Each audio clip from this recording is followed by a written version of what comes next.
ಸ್ನೇಹಿತರೆ, ಮನೆ ಟೆರೆಸ್ ಮೇಲೇ ಅರ್ಶಿನ ಗ್ರೋ ಬ್ಯಾಗಲ್ಲಿ ಚೆನ್ನಾಗಿ ಬೆಳೆಸ್ಬಿಟ್ಟು ಈ ರೀತಿ ಮನೆಯಲ್ಲಿನೇ ಅರ್ಶಿನ ರೆಡಿ ಮಾಡಿ ನಾವು ಮಾರಾಟ ಮಾಡಿ ತುಂಬ ಹಣ ಕೂಡ ಗಳಿಸ್ಬೋದು. ಯಾಕೆಂದರೆ ಮನೆಯಲ್ಲಿಯೇ ರೆಡಿ ಮಾಡಿದ ಅರ್ಶಿನ ಅಂದರೆ ತುಂಬಾ ಚೆನ್ನಾಗಿರುತ್ತೆ, ಎಲ್ಲರೂ ಕೂಡ ಇಷ್ಟಪಟ್ಟು ತಗೊಳ್ತಾರೆ.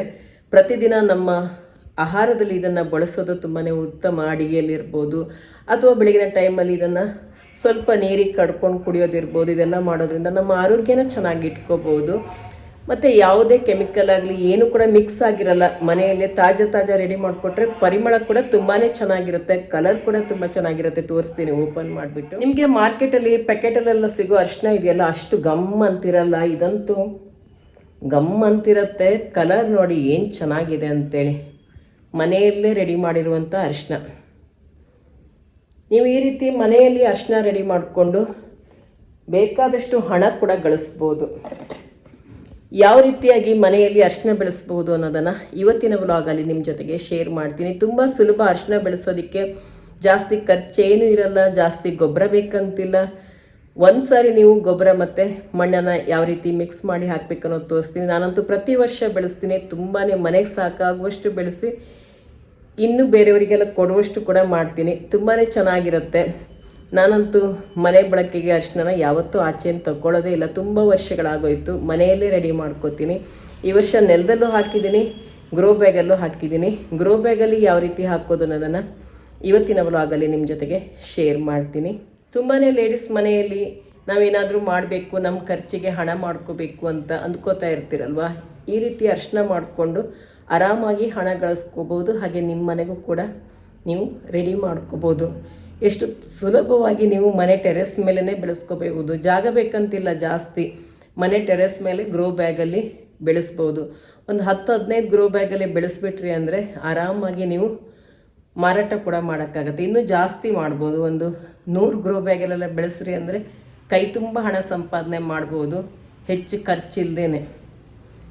ಖರ್ಚು ಮಾಡಬೇಕು ಅಂತಲೇ ಇಲ್ಲ. ಇಲ್ಲ ಅಕ್ಕಿ ಚೀಲೆಲ್ಲ ತೊಗೊಂಡು ಬಂದಿರ್ತೀರಲ್ವ, ಅದರಲ್ಲೂ ಕೂಡ ಬೆಳೆಸ್ಬೋದು. ನೀವು ಗ್ರೋ ಬ್ಯಾಗಿಗೂ ಕೂಡ ಹಣ ಖರ್ಚು ಮಾಡಬೇಕು ಅಂತಿರಲ್ಲ. ಯಾವುದಾದ್ರೂ ಅಕ್ಕಿ ತಂದಿರೋ ಬ್ಯಾಗ್ ಇರುತ್ತೆ ಅಥವಾ ಏನಾದರೂ ತಂದಿರುವಂಥ ಬ್ಯಾಗ್ಗಳಿರುತ್ತಲ್ಲ, ಅದರಲ್ಲೂ ಕೂಡ ರೆಡಿ ಮಾಡ್ಕೋಬೋದು. ಇವಾಗ ನೀವು ಅರ್ಶಿನ ಬೆಳೆಸಿದ್ರಿ ಅಂತಂದರೆ ಚಳಿಗಾಲ ಮುಗಿತಿದ್ದಂಗೆ ನೀವು ಆರಾಮಾಗಿ ಅದನ್ನು ಹಾರ್ವೆಸ್ಟ್ ಮಾಡ್ಬೋದು. ನವಂಬರ್, ಡಿಸೆಂಬರ್, ಜನವರಿ ಟೈಮಲ್ಲಿ ಹಾರ್ವೆಸ್ಟ್ ಮಾಡ್ಬೋದು. ಆವಾಗ ಎಲೆ ಎಲ್ಲ ಒಣಗೋದಕ್ಕೆ ಸ್ಟಾರ್ಟ್ ಆಗುತ್ತೆ. ಮಾರ್ಚಲ್ಲಿ ಕೂಡ ಇದನ್ನು ಹಾಕ್ಬೋದು. ಇಲ್ಲ ಇವಾಗ ಮಳೆ ಸ್ಟಾರ್ಟ್ ಆಗಿದೆಯಲ್ಲ, ಇವಾಗ ಕೂಡ ನಾವು ಅದನ್ನು ಬೆಳೆಸ್ಬೋದು. ಇವಾಗ ನಾವು ಮಣ್ಣಿಗೆ ಹಾಕಿದ್ರೂ ಕೂಡ ಆರಾಮಾಗಿ ನಾವು ಮಾರ್ಚ್ ಟೈಮಲ್ಲೆಲ್ಲ ಅದನ್ನ ಕಿತ್ತೆ ತೆಗಿಬೋದು. ಎಲೆ ಎಲ್ಲ ಚೆನ್ನಾಗಿ ಯಾವಾಗ ಒಣಗತ್ತೆ ನೋಡಿ, ಆವಾಗ ನಾವು ಹಾರ್ವೆಸ್ಟ್ ಮಾಡಿದ್ರೆ ಅರ್ಶಿನ ತುಂಬ ಚೆನ್ನಾಗಿ ಬಂದಿರುತ್ತೆ. ಇವತ್ತಿನ ಬ್ಲಾಗ್ ನೋಡೋದಕ್ಕಿಂತ ಮುಂಚೆ ಹೊಸಬರಾಗಿದ್ದರೆ ಸಬ್ಸ್ಕ್ರೈಬ್ ಮಾಡಿ, ಪಕ್ಕದಲ್ಲಿರುವಂತಹ ಬೆಲ್ ಐಕಾನನ್ನು ಪ್ರೆಸ್ ಮಾಡಿ. ನಾನು ಮುಂದೆ ಹಾಕುವಂಥ ಎಲ್ಲ ವಿಡಿಯೋ ನೋಟಿಫಿಕೇಶನ್ ನಿಮಗೆ ಸಿಗುತ್ತೆ. ಬನ್ನಿ ಹೇಗೆ ಬೆಳೆಸ್ತೀನಿ ಅನ್ನೋದನ್ನು ಕೂಡ ನಿಮ್ಗೆ ತೋರಿಸ್ತೀನಿ. ಇವತ್ತಿನ ಬ್ಲಾಗ್ ನೋಡೋದಕ್ಕಿಂತ ಮುಂಚೆ ಹೊಸಬರಾಗಿದ್ದರೆ ಸಬ್ಸ್ಕ್ರೈಬ್ ಮಾಡಿ, ಪಕ್ಕದಲ್ಲಿರುವಂತಹ ಬೆಲ್ ಐಕಾನನ್ನು ಪ್ರೆಸ್ ಮಾಡಿ. ನಾನು ಮುಂದೆ ಹಾಕುವಂಥ ಎಲ್ಲ ವಿಡಿಯೋ ನೋಟಿಫಿಕೇಶನ್ ನಿಮಗೆ ಸಿಗುತ್ತೆ. ಬನ್ನಿ ಹೇಗೆ ಬೆಳೆಸ್ತೀನಿ ಅನ್ನೋದನ್ನು ಕೂಡ ನಿಮ್ಗೆ ತೋರಿಸ್ತೀನಿ. ನಾನು ಮಾರ್ಚಲ್ಲಿ ಅರ್ಶಿನ ಹಾರ್ವೆಸ್ಟ್ ಮಾಡಿದ್ದೆ. ಅದಾದಮೇಲೆ ಗಿಡ ಬೆಳೆಸೋದಕ್ಕೆ ಅಂತಲೇ ಸ್ವಲ್ಪ ಎತ್ತಿಟ್ಕೊಂಡಿದ್ದೆ. ಮತ್ತೊಂದಿಷ್ಟೆಲ್ಲ ಅರ್ಶಿನ ಪುಡಿನ ಮಾಡ್ಕೊಂಡಿದ್ದೆ, ಮನೆಯಲ್ಲೇ ರೆಡಿ ಮಾಡ್ಕೊಂಡಿದ್ದೆ. ಇವಾಗ ತೋರಿಸಿದ್ನಲ್ಲ ನಿಮಗೆ, ಅದು ಮನೆಯಲ್ಲೇ ರೆಡಿ ಮಾಡ್ಕೊಂಡಿರುವಂಥದ್ದು. ಇದೆಲ್ಲ ಮತ್ತೆ ಗಿಡ ಬೆಳೆಸೋದಕ್ಕೆ ಅಂತ ಇಟ್ಕೊಂಡಿರೋದು. ನೋಡಿ, ಇವಾಗೆಲ್ಲ ಚಿಕ್ಕ ಸಸಿ ಬರೋದಕ್ಕೆ ಸ್ಟಾರ್ಟ್ ಆಗಿದೆ. ನಾನು ಈ ರೀತಿ ಸ್ವಲ್ಪ ಸಸಿ ಬಂದಮೇಲೆ ಮಣ್ಣಿಗೆ ಹಾಕ್ತೀನಿ. ಈ ರೀತಿ ಆದಮೇಲೆ ಹಾಕಿದ್ರೆ ಬೇಗ ಗಿಡ ಬಂದುಬಿಡುತ್ತೆ, ಜಾಸ್ತಿ ಟೈಮ್ ತಗೊಳ್ಳಲ್ಲ.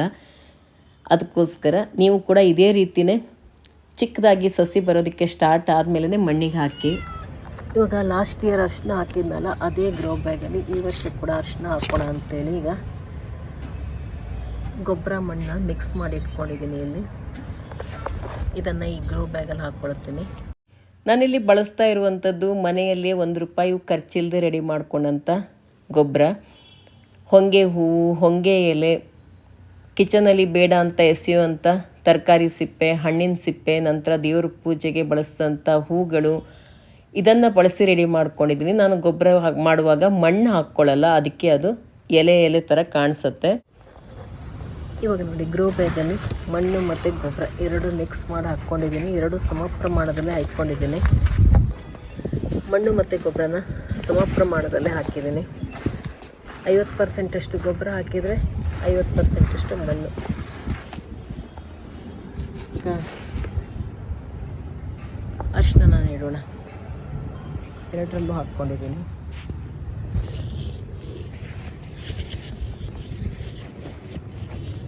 ಅರಿಶಿನಕ್ಕೆ ಎಷ್ಟು ಉದ್ದ ಜಾಗ ಬೇಕೋ ಅಷ್ಟು ಮಾಡ್ಕೊಂಬಿಟ್ಟು ಅದ್ರ ಒಳಗಡೆ ಇಟ್ಕೊಳ್ಳೋಣ. ಸ್ವಲ್ಪ ಮೇಲಿಂದ ಮುಚ್ಚೋಣ.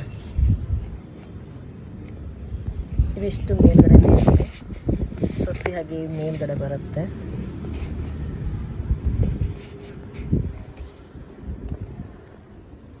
ಗ್ರೋ ಬ್ಯಾಗಿಗೆಲ್ಲ ಹಾಕಾದ್ಮೇಲೆ ಮತ್ತೆ ನಿಮಗೆ ತೋರಿಸ್ತೀನಿ. ಇವಾಗ 2 ಹಾಕಿದ್ದೀನಿ. ಇವಾಗ ಇನ್ನೊಂದು ಹಾಕ್ತೀನಿ ನೋಡಿ. ಸ್ವಲ್ಪ ಈ ರೀತಿ ಮಣ್ಣನ್ನು ತೆಕ್ಕೋಬೇಕು. ಜಾಸ್ತಿ ಆಳ ಮಾಡ್ಕೋಬಾರ್ದು, ಯಾಕೆಂದರೆ ಇದು ಮೇಲ್ಭಾಗದಲ್ಲೇ ಇರಬೇಕು.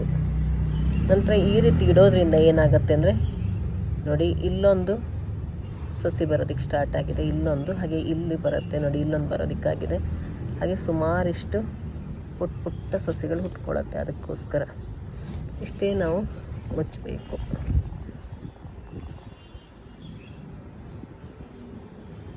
ಪ್ರತಿ ವರ್ಷ ನಾನು ಇದೇ ರೀತಿಯೇ ನೆಡೋದು. ಆಮೇಲೆ ಮತ್ತೆ ಪುನಃ ಮಣ್ಣು ಗೊಬ್ಬರನ ಹಾಕ್ಕೊಡ್ಬೇಕು. ಸ್ವಲ್ಪ ದೊಡ್ಡದಾಗಿ ಬರುತ್ತಲ್ಲ ಅದು, ಆವಾಗ ಹಾಕ್ಕೊಡ್ಬೇಕು. ಬರೀ ಗೊಬ್ಬರ ಹಾಕ್ಕೊಟ್ರೂ ಆಗುತ್ತೆ. ಆವಾಗ ತುಂಬ ಚೆನ್ನಾಗಿ ಬರುತ್ತೆ. ನಾನು ಪ್ರತಿ ವರ್ಷ ಮನೆಗೆ ಸಾಕಾಗುವಷ್ಟು ಅರಿಶಿನ ನಾನು ಇದೆರಡು ಗ್ರೋ ಬ್ಯಾಗಲ್ಲೇ ರೆಡಿ ಮಾಡ್ಕೊಳ್ತೀನಿ. ಆಲ್ರೆಡಿ ನಾನು ವಿಡಿಯೋ ಕೂಡ ಹಾಕಿದ್ದೆ, ಅದು ಕೂಡ ನಿಮ್ಗೆ ತೋರಿಸ್ತೀನಿ, ಹಾರ್ವೆಸ್ಟಿಂಗ್ ಮಾಡಿರೋದು. ಇವಾಗ ಇನ್ನೊಂದು ಸ್ವಲ್ಪ ಉದ್ದ ಸೈಜ್ ಹಾಕ್ತಾಯಿದ್ದೀನಿ. ಅದಕ್ಕೆ ಇಷ್ಟು ಉದ್ದ ಜಾಗನ ರೆಡಿ ಮಾಡ್ಕೊಳ್ತೀನಿ. ಇದು ನೋಡಿ, ಎಲ್ಲೆಲ್ಲಿ ಒಂದೊಂದು ಗಿಣ್ಣು ಥರ ಬರುತ್ತೋ ಅಲ್ಲೆಲ್ಲ ಈ ಥರ ಸಸಿಗಳು ಉಟ್ಕೊಳ್ಳುತ್ತೆ, ಗಿಡ ಬರೋದಕ್ಕೆ ಸ್ಟಾರ್ಟ್ ಆಗುತ್ತೆ. ಜಸ್ಟ್ ನಾವು ಇಷ್ಟೇ ಮುಚ್ಚೋಣ.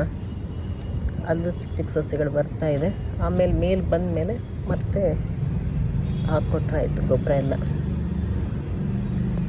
ನೋಡಿ, ಇವಾಗ ಇದಿಷ್ಟು ಹಾಕಿದ್ದೀನಿ. ಮತ್ತೆ ನಿಮಗೆ ಗಿಡ ಸ್ವಲ್ಪ ದೊಡ್ಡ ಆದಮೇಲೆ ತೋರಿಸ್ತೀನಿ. ಇವಾಗ ಒಂದು ಗ್ರೋ ಬ್ಯಾಗಲ್ಲಿ ಒಂದಿಷ್ಟು ಅರಿಶಿನಗಳನ್ನು ಹಾಕಿದೆ ಸಸಿನ. ಇವಾಗ ಇದರಲ್ಲೂ ಕೂಡ ಹಾಕ್ತಾ ಇದ್ದೀನಿ. ಇನ್ನೊಂದು ಗ್ರೋ ಬ್ಯಾಗಲ್ಲಿ ಇದರಲ್ಲೂ ಅಷ್ಟೇ ಮಣ್ಣು ಮತ್ತು ಗೊಬ್ಬರನ ಸಮ ಪ್ರಮಾಣದಲ್ಲಿ ಹಾಕ್ಕೊಂಡಿದ್ದೀನಿ.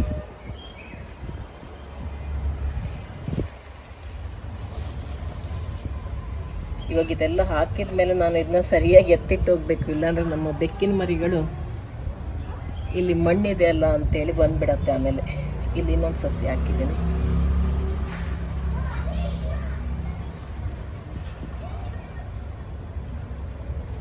ಜಸ್ಟ್ ಮೇಲಿಂದ ಇಡೋದಷ್ಟೇ, ಅದಕ್ಕೆ ಇಷ್ಟಿಷ್ಟು ಜಾಗ ಬಿಟ್ಟಿರೋದು. ಯಾಕೆಂದರೆ ಸಸಿ ಸ್ವಲ್ಪ ಮೇಲೆ ಬಂದ ಮೇಲೇ ಅದಕ್ಕೆ ಮಣ್ಣು ಮತ್ತು ಗೊಬ್ಬರ ಎಲ್ಲ ಮತ್ತೊಂದು ರೌಂಡ್ ಹಾಕ್ಕೊಡೋದಕ್ಕೆ ಅಂತೇಳಿ. ಬರೀ ಗೊಬ್ಬರ ಹಾಕ್ಕೊಟ್ರೂ ಸಾಕಾಗುತ್ತೆ, ಮಣ್ಣು ಹಾಕ್ಬೇಕಂತೇನೆ ಇರಲ್ಲ.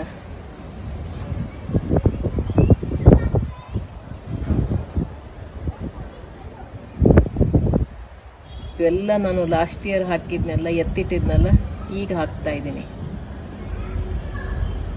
ಕೆಲವೊಂದಿಷ್ಟು ಮಣ್ಣಿಗೂ ಹಾಕಿದ್ದೆ. ಲಾಸ್ಟ್ ಇಯರ್ ನಿಮಗೆ ಶುಂಠಿ ಕೂಡ ತೋರಿಸಿದ್ದೆ ಗ್ರೋ ಬ್ಯಾಗಲ್ಲಿ ಹಾಕಿದ್ದು. ಈ ಸರಿ ಶುಂಠಿನ ನೆಲಕ್ಕೆ ಮಣ್ಣಿಗೆ ಹಾಕಿದ್ದೀನಿ, ಅರಿಶಿನ ಇಲ್ಲಿ ಹಾಕ್ತಾ ಇದ್ದೀನಿ. ಅರಿಶಿನ ಕೂಡ ಮಣ್ಣಲ್ಲೂ ಹಾಕಿದ್ದೀನಿ, ಸ್ವಲ್ಪ ಗ್ರೋ ಬ್ಯಾಗಲ್ಲಿ ಹಾಕ್ತಾ ಇದ್ದೀನಿ. ಇನ್ನೊಂದು 2 ಹಾಕಿಬಿಟ್ರೆ ಮುಗೀತು.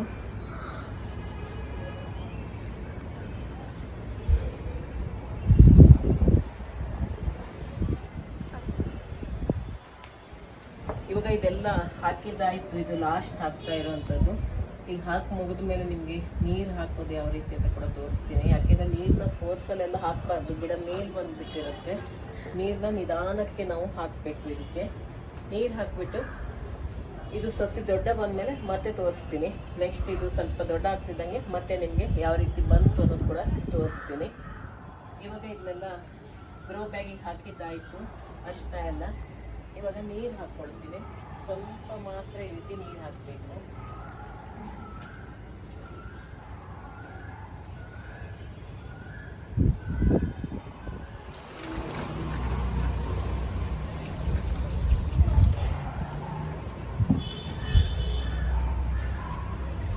ಇವಾಗ ನೀರು ಕೂಡ ಹಾಕಿದ್ದಾಯಿತು. ನೆಟ್ಟ ತಕ್ಷಣ ಒಂದ್ಸರಿ ನೀರು ಹಾಕಬೇಕು.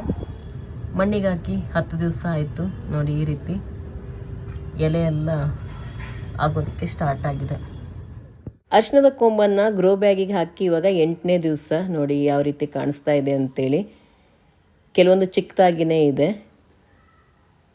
2 ಸ್ವಲ್ಪ ದೊಡ್ಡದಾಯಿತು. ಇದರಲ್ಲಿ ನೋಡಿ ಎಲೆ ಕೂಡ ಬಂದಿದೆ. ಇನ್ನೊಂದು ಇಲ್ಲಿ ಎಲೆ ಬರೋದಕ್ಕೆ ಸ್ಟಾರ್ಟ್ ಆಗಿದೆ. 15 ದಿನಕ್ಕೆಲ್ಲ ತುಂಬ ಚೆನ್ನಾಗಿ ಬಂದುಬಿಡತ್ತೆ. ಯಾಕೆಂದರೆ ನಾವು ಸಸಿ ಬಂದಮೇಲೆ ಹಾಕಿದ್ದಲ್ವಾ. ಮಣ್ಣಿಗೆ ಹಾಕಿ 15 ದಿವಸದಲ್ಲಿ ನೋಡಿ ಈ ರೀತಿ ಬಂದಿದೆ. ಗ್ರೋ ಬ್ಯಾಗಲ್ಲಿ ಸ್ವಲ್ಪ ನಿಧಾನಕ್ಕೆ ಬರುತ್ತೆ, ಆದರೆ ಮಣ್ಣಿಗೆ ಹಾಕಿದ್ರೆ ತುಂಬ ಬೇಗ ಬಂದುಬಿಡತ್ತೆ. ಇದಕ್ಕೂ ಕೂಡ 15 ದಿವಸ ಆಗಿರೋದು. ಒಂದೇ ಸಾರಿ ಹಾಕಿದ್ದು ಮಣ್ಣಿಗೆ ಮತ್ತು ಗ್ರೋ ಬ್ಯಾಗಿಗೆ. ನೋಡಿ ಇದು ಎಷ್ಟು ಚೆನ್ನಾಗಿ ಬಂದಿದೆ. ಮಣ್ಣಿಲಿ ಹಾಕಿದ್ದು 3 ದೊಡ್ಡ ದೊಡ್ಡ ಎಲೆಗಳು ಬಂದುಬಿಟ್ಟಿದೆ. ಆಗಲೇ ಸಸಿ ಆದಮೇಲೆ ಹಾಕಿದ್ದಲ್ವ, ಅದಕ್ಕೆ ತುಂಬ ಬೇಗ ಬಂದುಬಿಡತ್ತೆ. ಶುಂಠಿ ಕೂಡ ಮಣ್ಣಿಗೆ ಹಾಕಿದ್ದೀನಿ. ಶುಂಠಿ ಕೂಡ ನೋಡಿ ಎಷ್ಟು ಚೆನ್ನಾಗಿ ಬಂದಿದೆ ಅಂತೇಳಿ. ಲಾಸ್ಟ್ ಇಯರ್ ಶುಂಠಿ ಕೂಡ ಗ್ರೋ ಬ್ಯಾಗಲ್ಲಿ ಹಾಕಿದ್ದೆ, ಈ ಸಾರಿ ಮಣ್ಣಿಗೆ ಹಾಕಿದ್ದೀನಿ. ಅರಿಶಿನ ಆ ಸೈಡಲ್ಲಿ ಮತ್ತೆ ಹಾಕಿದ್ದೀನಿ, ಅದು ಕೂಡ ತುಂಬ ಚೆನ್ನಾಗಿ ಇದೇ ರೀತಿಯೇ ಬಂದಿದೆ. ನೆಕ್ಸ್ಟ್ ಇನ್ನೂ ದೊಡ್ಡದಾಗಿ ಚೆನ್ನಾಗಿ ಬಂದಮೇಲೆ ಮತ್ತೆ ತೋರಿಸ್ತೀನಿ. ಗಾಯತ್ರಿ ಹಾಬೀಸಲ್ಲಿ ತೋರಿಸ್ತೀನಿ, ಚೆಕ್ ಮಾಡಿ ನೀವು. ತುಂಬಾ ಖುಷಿ ಆಗುತ್ತೆ ಅಲ್ವಾ ಮನೆಯಲ್ಲಿನೇ ಅರಿಶಿನ ಬೆಳೆಸ್ಕೊಂಡು ಅರಿಶಿನ ಪುಡಿ ಎಲ್ಲ ರೆಡಿ ಮಾಡ್ಕೊಳ್ಳೋದಕ್ಕೆ. ಆಮೇಲೆ ಹಸಿ ಅರಿಶಿನ ತೆಗೆದು ಮುಖಕ್ಕೆಲ್ಲ ಹಚ್ಕೊಳ್ಳೋದಕ್ಕೆ ತುಂಬ ಚೆನ್ನಾಗಿರುತ್ತೆ. ಸೌಂದರ್ಯವರ್ಧಕವಾಗಿ ಕೂಡ ಅದು ಕೆಲಸ ಮಾಡುತ್ತೆ. ನಮ್ಮ ಮುಖದ ಕಾಂತಿ ಕೂಡ ತುಂಬ ಚೆನ್ನಾಗಿರುತ್ತೆ ಮುಖಕ್ಕೆಲ್ಲ ತೆಗೆದು ಹಚ್ಕೊಳ್ಳೋದ್ರಿಂದ. ನೋಡಿ ಶುಂಠಿ ಕೂಡ ಎಷ್ಟು ಚೆನ್ನಾಗಿ ಬಂದಿದೆ ಅಂತೇಳಿ. ಶುಂಠಿನ ಯಾವ ರೀತಿ ಹಾಕೋದು ಅನ್ನೋದು ಬೇಕಾದರೆ ಕಮೆಂಟಲ್ಲಿ ತಿಳಿಸಿ, ಅದನ್ನು ಕೂಡ ತೋರಿಸ್ತೀನಿ.